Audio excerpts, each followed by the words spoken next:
प्रतीक्षा समाप्त हो रही है और आज देवभूमि से समान नागरिक संहिता लागू होने की दिशा में हम आपके सदन में इसको प्रस्तुत करते हैं।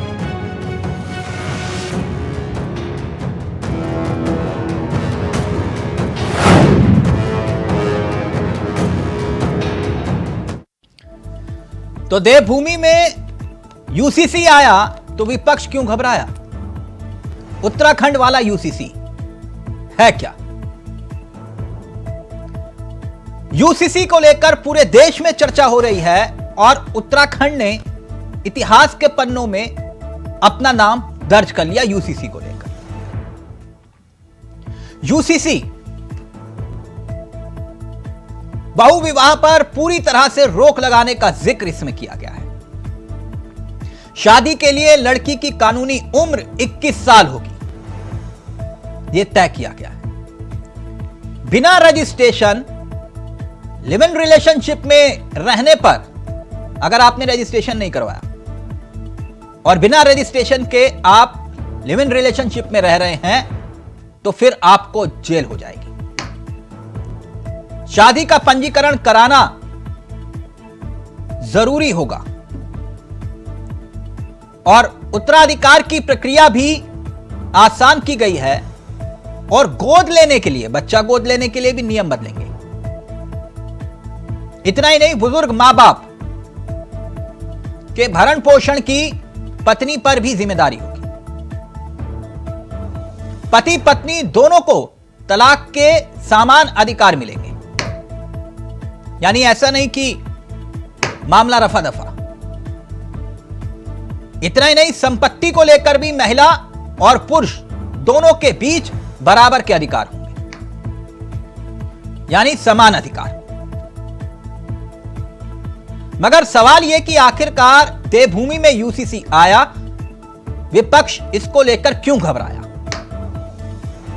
वैसे आपको यह बता दें, जिस वक्त यूसीसी धामी उसका ड्राफ्ट लेकर सदन के भीतर पहुंच रहे थे, तब जय श्री राम के नारे लग रहे थे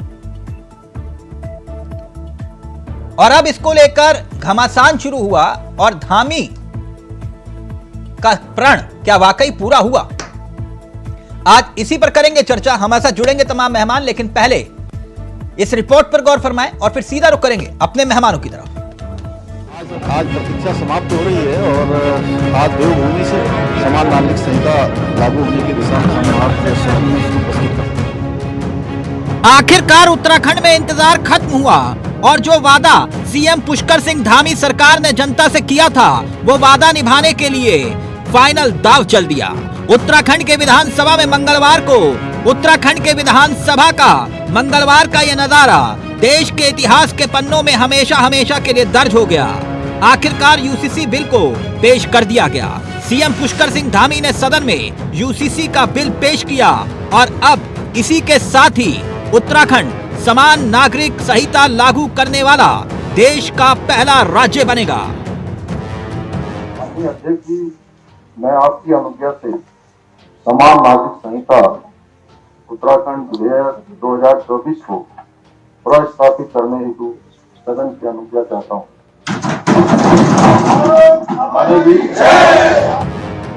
राज्य में समान नागरिक संहिता लागू करना सीएम धामी की प्राथमिकता में शामिल रहा। समान नागरिक संहिता लागू करने के लिए मुख्यमंत्री पुष्कर सिंह धामी ने 27 मई 2022 को पूर्व जस्टिस रंजना प्रकाश देसाई की अध्यक्षता में 5 सदस्यीय विशेषज्ञ समिति का गठन किया। समिति ने 20 महीने के कार्यकाल में तमाम धर्म, समुदाय, आमजन और राजनीतिक दलों से संवाद करके संहिता का ड्राफ्ट तैयार किया। 2 फरवरी को 4 खंडों और करीब 740 पेज का यह ड्राफ्ट समिति ने मुख्यमंत्री को सौंपा, जिसे आखिरकार सदन के पटल पर रख दिया गया। इस कानून को सदन के पटल पर रखकर जहां एक तरफ बीजेपी सरकार और नेता अपनी पीठ थपथपा रहे हैं और दावा कर रहे हैं कि अब देश के इतिहास के पन्नों में आज का दिन उत्तराखंड के लिए मील का पत्थर बन गया। निश्चित रूप से उत्तराखंड के लिए एक बहुत बड़ा दिन है और आज यूसीसी का ड्राफ्ट और हमारे मुख्यमंत्री जी ने पटल पे रखा है। सर, विपक्ष का रुख किस रूप में देखते हैं, क्योंकि वो लगातार मांग कर रहे थे, कह रहे नियम विरुद्ध चल रहा है। देखिए, सारी चीजें नियम संगत हो रही हैं और मैं कह सकता हूं कि भारत के संविधान से हम भी बंधे और वो लोग भी बंधे हैं। आर्टिकल 44 कहता है, एक्सप्रेसली कहता है, द स्टेट सेल मैं एम्पेटिकली कह रहा हूं, the state shall endeavor to secure uniform civil code for the citizens throughout the territory of India. ये आर्टिकल 44 कह रहा है। अब उसमें लीड लेने का काम उत्तराखंड में पुष्कर सिंह धामी जी के नेतृत्व में भारतीय जनता पार्टी की सरकार कर रही है, तो मैं फक्र है इस बात का। तो इस देश के अंदर बाबा भीमराव अंबेडकर ने संविधान बनाया, उस संविधान में यूसीसी का स्थायी प्राविधान किया गया है, लेकिन जवाहरलाल नेहरू ने उसको नहीं होने दिया है।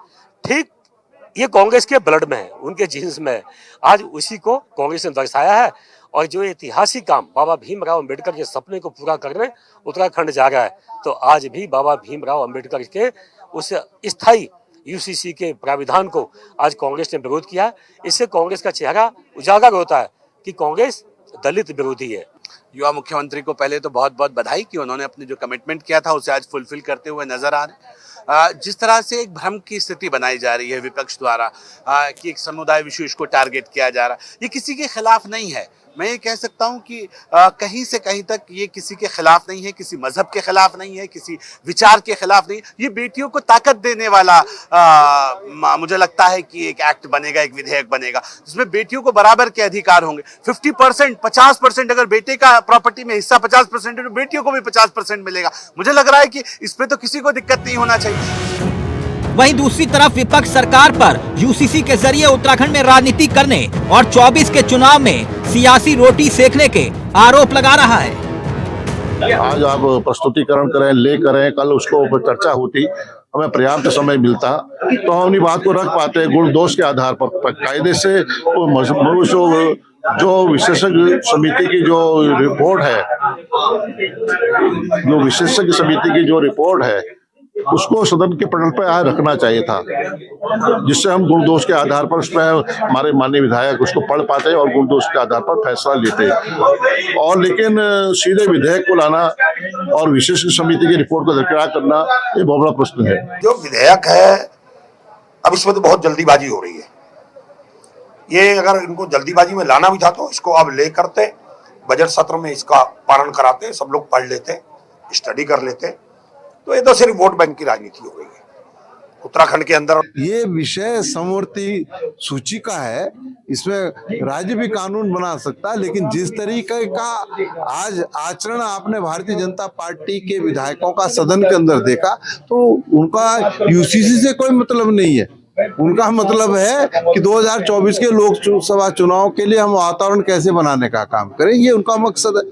ये तो पर्याप्त समय नहीं दिया और दूसरी व्यवस्था का प्रश्न है। नियमावली के अनुसार सत्र चलाया नहीं जा रहा है, सरकार कार्य मंत्रणा करती है, उसमें एक तरफा कार्रवाई हो जाती है, तो इसलिए लग ही नहीं रहा है कि लोकतांत्रिक व्यवस्थाओं के संरक्षण का कार्य सदन के पटल से हो पा रहा है। पिक्चर अभी बाकी है। तो वहीं वरिष्ठ पत्रकार जय सिंह रावत की माने तो यूसीसी की ये राह सरकार के लिए इतनी आसान भी नहीं होने वाली जितनी सरकार समझ रही है। अगर लागू हो जाएगा तो इसमें संवैधानिक आगे दिक्कतें आएंगी, कोर्ट में जाएगा। और अभी तो आपका ना इसमें केवल मुसलमान नहीं है, सिख भी है, ईसाई भी है, पारसी भी हैं। आप किस किस के दुश्मनी मोल लेंगे? यहाँ 3 लाख से ज्यादा सिख है, 14 लाख से ज्यादा मुसलमान है, उसके बाद 3 लाख के आसपास क्या कहते हैं जनजातियां हैं। इनको सबको फ्रीडम है, फ्रीडम ऑफ रिलीजन है, फ्रीडम ऑफ रिलीजियस प्रैक्टिसेस है। उनका क्या करेंगे आप?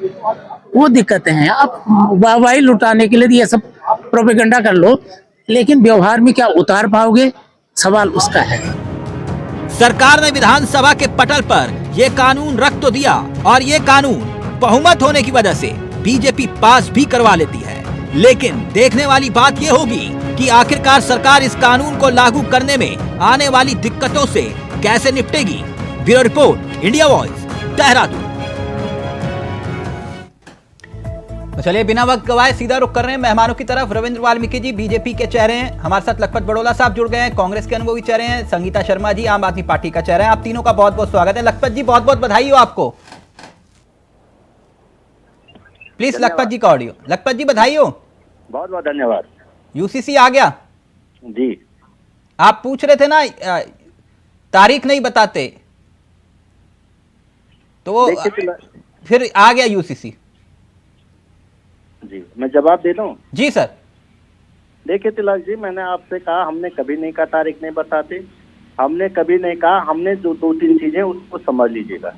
पहली बात तो हमने ये कहा है कि यूसीसी का जो फुल फॉर्म है, यूनियन सिविल कोड का जो मतलब है, उसके अंदर अनुसूचित जनजाति को क्यों बाहर किया गया है?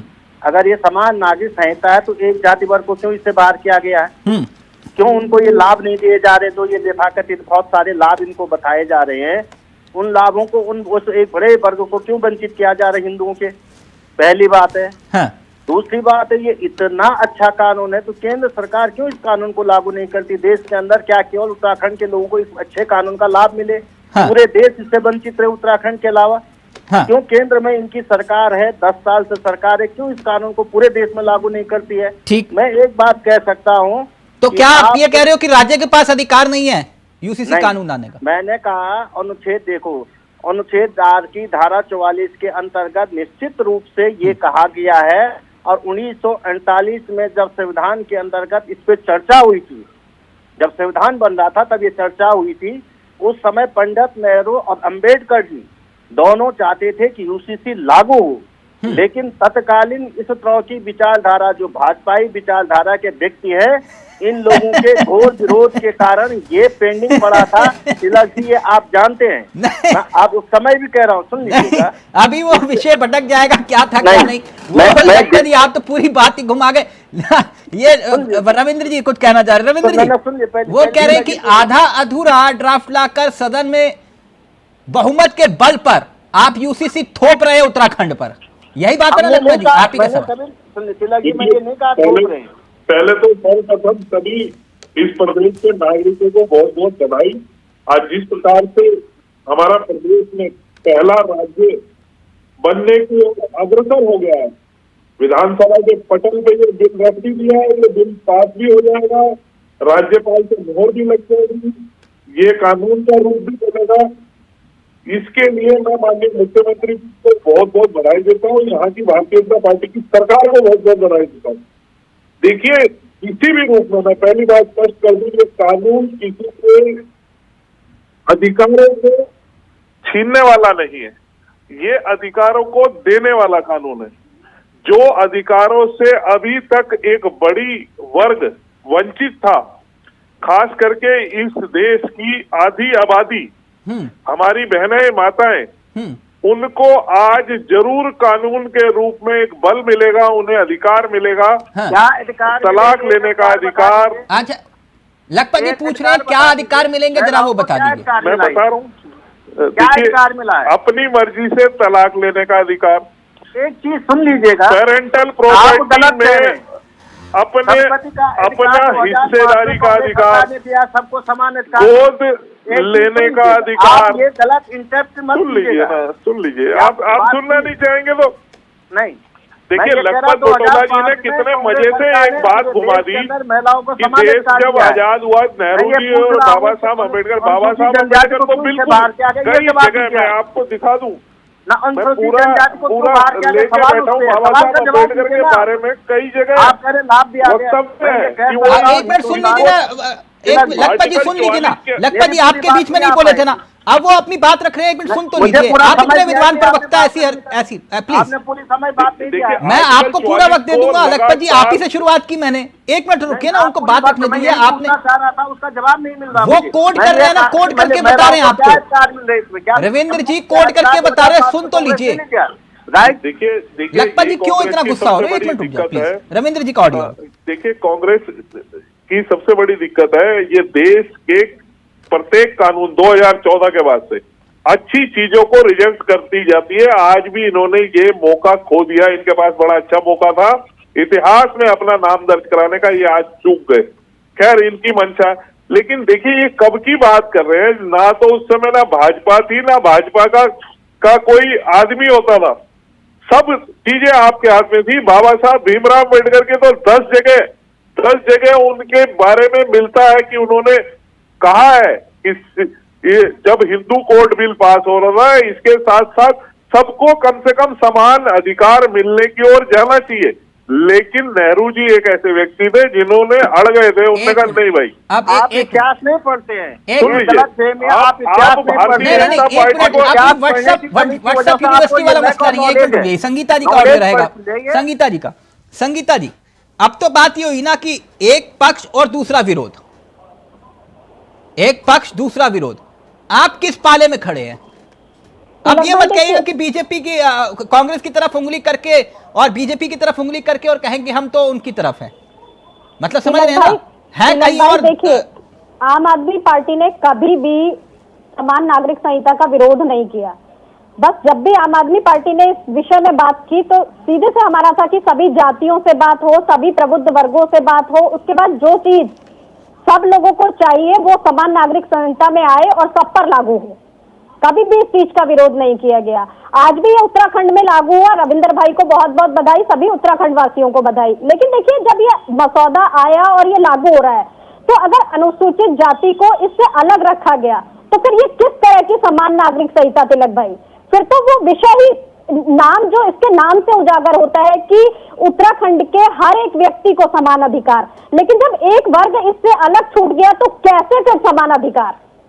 इस पर भी तो प्रश्न खड़ा होता है ना। तो आप इस तरह से किसी एक वर्ग को छोड़ करके और फिर ये कहें समान नागरिक संहिता है, तो ये किस तरह की नागरिक संहिता, समान नागरिक संहिता के दायरे में आई तिलक भाई? ये भी तो प्रश्न खड़ा होता है ना। जो चीज अगर एक व्यक्ति के लिए लागू है तो वो उत्तराखंड के हर व्यक्ति के लिए लागू होना चाहिए, चाहे वो किसी भी धर्म का हो, किसी भी जाति का हो, बिल्कुल ठीक, किसी भी वर्ग का हो, बिल्कुल ठीक। तभी वो परिभाषा जो उसकी है वो सार्थक होगी, सार्थक होगी। अब मुझे एक बात बताइए, आप तीनों ने अपनी बात को रखा, लखपत जी पता नहीं क्यों इतना गुस्सा हो रहे हैं। मैं तो सिर्फ एक बात कह रहा हूं कि जब हिंदू कोड बिल आया ना लखपत जी, तो ये मुस्लिम पर्सनल लॉ बोर्ड की जरूरत क्या थी? और 2024 तक आज भी जरूरत है। तो फिर वहां पे वर्गों की बात नहीं आ रही थी क्या? जातियों की बात नहीं आ रही थी संगीता जी? तब कौन रोक रहा था? तब फिर किसने हिंदू मुसलमान किया? तो तिलक भाई, आज भी तो यही बात है कि हम इतने अच्छे फैसले की ओर बढ़ रहे हैं, फिर भी हम उसमें एक जाति को छोड़कर नहीं, मैं तो आगे ला रहे हैं। क्योंकि लखपत जी ने जिक्र कर दिया तो लखपत जी को बताना चाहिए ना कि हिंदू कोड बिल आ सकता है, तो फिर दूसरे वर्गों के लिए क्यों नहीं? ये बात नहीं बताएंगे लखपत जी, लेकिन लखपत जी कहेंगे कि नहीं इन्होंने विरोध किया था जी। तो आप तो सत्ता में थे ना लखपत जी, कौन रोक रहा था आपको? आप तो कह रहे हो कि हमने बांग्लादेश को अलग कर दिया। जब आपके पास इतनी शक्ति थी तो फिर ये भी कर देते। लखपत जी का ऑडियो। मेरी बात सुन लीजिए तिलक जी, आप भी कहते रहेंगे तो सुन लीजिए पूरी बात। मैं एक बात कह सकता हूं, कानून किसके लिए बनता है? देश के नागरिकों के लिए बनता है, देश के भूभाग पे रहने वाले लोगों के लिए बनता है। जब 1947 में देश आजाद हुआ, इस देश के अंदर जिस तरह के दंगे उस समय देश ने देखे, जिस तरह की परिस्थितियां उस समय देश ने देखी है, जब 1948 में इस पे बहस हुई, उस समय अंबेडकर जी, नेहरू जी, कृपलानी जी इसको लेकर के बिल्कुल चाहते थे, लेकिन क्योंकि तब विचार विमर्श हुआ है कि जो लोग यहाँ पे हैं पहले देश दंगों से देश दंगों में चढ़ा हुआ है, देश विघटन की ओर जा रहा है। और इसको सही तथ्य को आप कहिए, आपके चैनल बहुत पढ़े लिखे आप पत्रकार हैं, इसलिए मैं कह रहा हूँ। और कांग्रेस ये चाहती थी, इसलिए संविधान में आया है और तब कहा गया था कि तत्कालीन चीजों के लिए इसको किया जाए, आगे इसको लागू करने की बात की जाएगी। इसीलिए आर्टिकल 35 रखा गया था उस समय। मैं आर्टिकल 35, आर्टिकल 44, आर्टिकल 40 में उस पर जिक्र ही नहीं कर रहा। मैं लखपत जी ये कह रहा हूँ, आप कह रहे हो कि यही परिस्थितियां कश्मीर को लेकर भी थी, है ना? और यही परिस्थितियां जो थी वो यूसीसी को लेकर भी थी। तिलक जी, एक चीज सुन लीजिए, जिन लोगों ने देश की 565 रियासतों को बना के हिंदुस्तान बनाया, क्या आपने बनाया, क्या इन भाजपा वालों ने बनाया है? मैं पूछना चाह रहा, क्या देश था ये हिंदुस्तान? तो ये आपने बनाया, आप ये कह रहे हो? हिंदुस्तान नहीं, आप ये कह रहे हो कि ये आप ही ने बनाया? मतलब वो जो एक मंच था कांग्रेस जिसका जिक्र आप कर रहे हो, 565 जो गांधी जी के नेतृत्व में उस आंदोलन को लड़ रहे थे, आप उसका अपमान कर रहे हो। इतिहास आप देश का अपमान करने लगते हो। नहीं, गलत अपमान आप कर रहे हैं। नहीं, अपमान आप कर रहे हैं। अपमान आप कर रहे हैं। वो कांग्रेस एक विचारधारा थी और उसका नेतृत्व गांधी जी कर रहे थे और गांधी जी के पीछे पूरा समाज चल रहा था। ये आपको सोचना पड़ेगा। तो सर ये आपको सोचना पड़ेगा। कहने से पहले, हंसी टाइकाले करने से पहले तत्कालीन जो रविंद्र जी, अच्छा आप ही की बात लेकर जा रहा हूँ। लखपत जी बोल लिया ना आपने, एक मिनट रुकिए ना, आप ही की बात लेकर जा रहा हूँ। मैं पूरी बात नहीं, मेरे ऊपर गुस्सा करने से कुछ नहीं होगा। अगर आपको लगता है गलत हो रहा है तो कोर्ट जाइए। गुस्सा आप करें, गलत लखपत जी आप विद्वान व्यक्ति हैं, कोर्ट चले जाओ ना। गलत फैक्ट आप कह रहे हैं, आप कोर्ट चले जाओ। सुन लीजिए, यूसीसी का प्रावधान किसने दिया संविधान में, ये बता दीजिएगा। आर्टिकल 35 किसने दिया था तब? सर संविधान बना कैसे था, कब लागू हुआ, अब उस पर अध्ययन करेंगे तो फिर बहुत वक्त लग जाएगा, है ना? ये बता कि 26 नवंबर को बनके संविधान तैयार हुआ, 26 जनवरी को क्यों लागू हुआ, फिर आप उस पर भी बहस कर लीजिए। एक मिनट, 47 की तुलना आपसे करोगे आप रविंद्र जी। अच्छा मैं तो कह रहा हूँ कि सर 47 की तुलना आज से मत करो, ठीक है, आपकी बात ठीक है। अब एक मिनट रुक जाइए रविंद्र जी, आप आधा अधूरा ड्राफ्ट लेकर आए, आधी अधूरी तैयारी थी और आप जल्दी में इसको लागू करना चाह रहे थे क्योंकि चुनाव नजदीक था। इसका उदाहरण यह है कि जौनसार, थारू, ये तमाम ऐसी जनजातियां, अगर आप ये कह रहे हो कि भैया हमने आनी पूरी तैयारी थी, तो फिर आप समान अधिकार देना चाह रहे हैं, तो फिर आपने इनको अलग क्यों रखा? देखिए जनजातियों के लिए अलग से प्रावधान ये हम नहीं कह रहे, ये संविधान ने दिया हो इनको। भारतीय संविधान की 5वीं और 6वीं सूची में जनजातीय क्षेत्रों को घोषित किया हुआ है। 5वीं सूची में 10 राज्य शामिल किए थे, जिसके अंदर जनजाति सलाहकार परिषद स्थापित किए हैं। जनजाति के कल्याण, उनकी संबंधी सलाह दी जाती है, जहां पे उनके लिए नहीं जौनसार को अलग क्यों रखा फिर आपने? देखिए ये हमने नहीं रखा। हाँ। ये अनुसूचित जनजातियों को अधिकार संविधान ने दिया है। नहीं तो अधिकार आपको देना था ना, समान नागरिक अधिकार है ना? नहीं समान नागरिक अधिकार है। हाँ। मैं ये नहीं कह रहा हूँ कि नहीं है। हाँ। लेकिन उनको जनजाति होने के कारण इस संविधान ने ही यह प्रावधान दिया है। सर फिर ये देखिए, आप ये कह रहे हो कि सबको समान अधिकार है, फिर जौनसार अलग, थारू अलग। देखिए ये जनजाति है ना, इनको संविधान ने अधिकार दिया है, ये मैं नहीं कर सकता ना। ये तो संविधान ने अलग से इनके लिए एक अलग व्यवस्था बना के रखी हुई है, संविधान ने दी है। लेकिन संविधान ने ये व्यवस्था नहीं दी थी कि आप एक कम्युनिटी को उनके धर्म के आधार पर ये व्यवस्था दे दी है, तो फिर सबको दे देनी चाहिए। एक मिनट संगीता जी, और दूसरी बात संगीता जी, एक मिनट आ रहा हूं, एक रविंद्र जी आ रहा हूं। ये बहुत गंभीर विषय है, आप सब मानते हैं इस बात को ना। तो संगीता जी मुझे एक बात बताइए, उदाहरण के तौर पर थोड़ा सा फ्लैशबैक में चलते हैं। किसान आंदोलन हुआ, कानून आए, केंद्र सरकार उसका विरोध हुआ, सड़कों पर दिखाई दिया, केंद्र सरकार ने उस कानून को वापस ले लिया, हुआ ना? जी बिल्कुल। अगर मगर किंतु परंतु अगर इसका विरोध भी होगा तो वो तो जन में दिखाई देगा ना, और जन का मन दिखाई दे जाएगा। आप इतने उतावले क्यों हो रहे हो? होगा तो फिर वो सरकार नुकसान झेलेगी कि नहीं?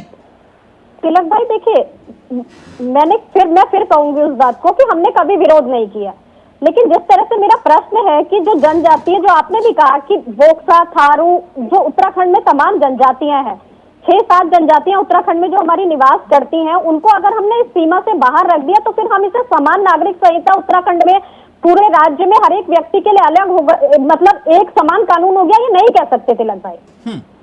फिर ये लाइन कहना हमारे लिए जायज नहीं है। हमने ये नहीं कहा कि हम इस कानून का विरोध कर रहे हैं, हमने हर चीज कही। अभी जैसे रविंद्र भाई कह रहे हैं कि जनजातियों के लिए संविधान में कानून है, तो उस तरह से तो आप मिजोरम जाएंगे तो वहां के लिए अलग कानून है, नागालैंड जाएंगे तो वहां के लिए अलग कानून है, गोवा में अलग कानून देखते हैं। तो संविधान में बहुत सारे ऐसे प्रावधान हैं कि उनके साथ हमें छेड़छाड़ करनी पड़ेगी, उन पर बात करनी पड़ेगी, उस पर चर्चा होगी, तब हम पूरे देश में समान नागरिक संहिता को लागू कर पाएंगे। तो उत्तराखंड में ये जल्दीबाजी क्या थी? हमें जनजातियों से नहीं बैठकर बात करनी चाहिए थी, और अगर ये बेहतर है, अच्छा कानून है, तो उनको भी इस दायरे में लाना चाहिए था, उन पर भी ये लागू होने चाहिए। मैं समझ गया आपकी बात रविंद्र जी। दरअसल ये इसका उत्तर आपको देना चाहिए कि ये उदाहरण के तौर पर जैसे एक राज्य ने कहा कि शराबबंदी होनी चाहिए, बिहार ने कहा कि पूरे राज्य में शराबबंदी कर दो, मुख्यमंत्री ने कहा शराबबंदी जरूरी है, और एक राज्य का मुख्यमंत्री यह कहता है कि एक के साथ एक फ्री दो। मेरी बात समझ रहे हो? एक राज्य के मुख्यमंत्री ने कहा एक बोतल के साथ एक बोतल फ्री दे दो। ये तो वही वाला मसला हुआ ना, एक राज्य में शराबबंदी जरूरी है, एक राज्य का मुख्यमंत्री कह रहा है कि एक के साथ एक फ्री दो। ये वो वाली बात हो गई। संगीता जी, यही बात है ना? और जो ड्राई स्टेट है तिलक भाई, वहाँ शराब पी करके लोग मर जाएं, ये भी एक अलग बात है। नहीं, ड्राई स्टेट आप अपने ऊपर अन्यथा मत लीजिए, मैंने उदाहरण दिया। मैं भी एक उदाहरण दे रही हूँ कि ये हमारे एक उदाहरण शराबबंदी का दे दिया। शराब एक मिनट, ये ठीक वैसी ही बात है रविंद्र जी, वो ये इतनी बात समझा रहे हैं, और देखिए, जरूरी है पूरे देश में लागू कर दो। फिर तिलक भाई, अनुच्छेद 338 से राष्ट्रीय अनुसूचित जनजाति आयोग गठन करने का प्रावधान करता है। यह आयोग जनजातियों के संरक्षण, कल्याण और विकास की बड़ी भूमिका निभा रहा है। देखिए, जनजातियों में इतनी बड़ी समस्या नहीं है, वहां पे भी महिला को उनके परिवार से संपत्ति में अधिकार है, लेकिन जनजातियों को एक बड़ी स्थिति में माना हुआ। इसके ऊपर एक लंबी बहस हो सकती है, बहुत सारे प्रावधान है उनके अंदर, लेकिन एक बड़ी जाति। तो मैं फिर ये कहूं कि आपको हिंदू कोड बिल क्यों लेकर आया कांग्रेस से, अगर कोई ये पूछे, जिसके ऊपर तो बहुत सारे विरोध थे, लेकिन फिर भी उसे एक्सेप्ट किया। समय अनुसार हिंदू समाज ने बहुत सारे लोग अपने अंदर जो सही नीति, मैं लखपत जी के पास, लखपत जी उनसे अलग हुए। लखपत जी, देश में संविधान या शरिया कानून? देखिए, आप गलत उदाहरण, देश के अंदर कानून है तभी तो संविधान, जब देश ने दिया इसलिए तो संविधान दिया है। नहीं, एचटी हसन साहब ये कह रहे हैं, जो आपके अलायंस पार्टनर हैं, वो ये कह रहे हैं कि हम किसी कानून को नहीं मानते, शरिया कानून पर। ये कांग्रेस ने कहा है, हमने ठेका ले रखा, कौन क्या कह रहा है? अच्छा, आप लोगों ने ठेका नहीं ले रखा? आप कांग्रेस की बात कीजिए। हाँ। क्यों इसको किसी दूसरे धर्म से जोड़कर? हम तो कानून किसी के लिए बने, मैं ये कह रहा हूँ समान कानून है तो क्यों लोगों को छोड़ा जा रहा है? दूसरा, अच्छा कानून है, हम तो इनसे मांग रहे केंद्र में क्यों लागू नहीं करे? देश अच्छा लखपत जी, मैं एक बात समझना चाह रहा हूं, जैसे रविंद्र, आप लोगों की बात ही मानता हूं, संगीता जी की और आपकी, ये चुनावी लाभ लेने के लिए यूसीसी लेकर आए, आप ही की बात मान रहा हूं। रविंद्र जी ने इसीलिए कहा कि भैया यूसीसी लेकर आओ, हमारा प्रणता हमने पूरा किया। चलिए, मैं आप ही की बात मान गया। अब जनता को आप लोग कैसे समझाओगे? क्योंकि 2022 आपके मुताबिक आपने कहा कि हरीश रावत को मौलाना बना दिया, एक दाढ़ी बना दी और कहा कि ये मुस्लिम यूनिवर्सिटी ला रहे, पूरा चुनाव बदल गया। अब यूसीसी ले आए, तो मेरी बात समझिएगा, तो जनता को कैसे समझाओगे कि ये यूसीसी आपके लिए हानिकारक है? जनता फिर कहेगी कि पैमाना तो वही है ना, जनतंत्री। सुन लीजिए, पहली बात है, हमने नहीं कहा यूसीसी हानिकारक है। दूसरी बात, इन्होंने मौलाना बना के हरीश रावत को कहा, पेश किया, ये तुम चैनलों पे चला सब जगह, ये कांग्रेस ने नहीं कहा, ये भाजपा ने कहा। एक चीज मैंने कहा कि इतना अच्छा कानून है, पूरे देश में लागू क्यों नहीं किया जाता? देश के अन्य राज्यों को क्यों वंचित किया जा रहा है? मैं आपकी बात मान गया ना, आप बताओ कि जनता को क्या समझाओगे आप? मैं इतना जानना चाह रहा हूँ। जनता, आज मैं एक चीज कर, इसके अंदर 400 कानून बने हैं, 400 से ज्यादा हैं, 722 पेजों का ये पूरा का पूरा ड्राफ्ट तैयार है। अब लखपत बुटोला एक दिन में पढ़ के तो सारे कानूनों को बता नहीं सकता कि 400 कानून क्या क्या अमेंडमेंट हुए हैं। हाँ। ये तो पढ़ना पड़ेगा ना। अभी तो आज तो मेरे पास ड्राफ्ट की कॉपी पढ़ना पड़ेगा, सुन लीजिए, यही तो मैं कह रहा हूँ, पढ़ना ही पड़ेगा। यही मैं कह रहा हूँ। विरोध कर रहे हैं, किस बात का कर रहे हैं ये भी तो देख लेना। किसने विरोध किया? तिलक जी, किसने विरोध किया? नहीं, आप तो सर समर्थन कर रहे हो, मैं हाथ जोड़ता हूँ, प्रणाम करता हूँ। मैंने ये कहा, अगर आप इसे समर्थन कहते हो तो मैं प्रणाम करता हूँ साक्षात। ना विरोध किया, सुन लीजिए, आप फिर गलत कह रहे हैं। हमने कहा जो खामियां हैं, यूसीसी दिया गया तो एक वर्ग को क्यों छोड़ा गया? हाँ। ये पूछा, यूसीसी फिर नाम क्यों दिया जब किसी वर्ग को छोड़ दिया आपने? हाँ। ये कहा जा रहा है, कहा संविधान में लिखा गया था कि क्या कहते हैं, अनुसूचित जातियों, अनुसूचित जनजातियों को छोड़ा जाए। इसे अब मैं एक बात चलते चलते, क्योंकि वक्त इजाजत नहीं दे रहा, 4 का आर्टिकल 34 काम एक जिक्र संगीता जी, थोड़ा सा फ्लैशबैक में चलते हैं।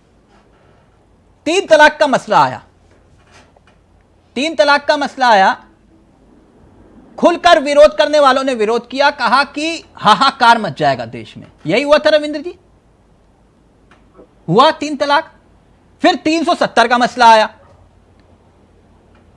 किसी ने कहा कि देश का झंडा उठाने वाला एक, फिर ये कहेंगे हमारा कोई लेना देना नहीं है उनसे, जब सरकार बनाएंगे तो साथ बना लेंगे, लेकिन वो कहेंगे हमारा कोई लेना देना नहीं है। कहा गया कि देश का झंडा उठाने वाला कोई नहीं मिलेगा, उसी लाल चौक पर तिरंगा लहराया गया। हुआ शान से जाते हैं, अपनी न्याय यात्रा भी पूरी करते हैं तो तिरंगा वहीं लहराते हैं लाल चौक पर। क्या आप इससे पहले नहीं जाते थे? राम मंदिर का आपने कहा तो सर शुरुआत तो कहीं ना कहीं से होनी चाहिए, उसका समर्थन कर दो ना लखपत जी। आप गलत कह रहे हैं, आप गलत चीज कह रहे हैं। क्या इससे पहले जम्मू कश्मीर कांग्रेस नहीं जाती थी? क्या सर क्यों नहीं जाते थे? लाल चौक पर तिरंगा फहराइए ना, कौन मना कर रहा है? तो उनको समझाइए जो कह रहे थे 370 हटेगी तो तिरंगा नहीं फहरा पाओगे।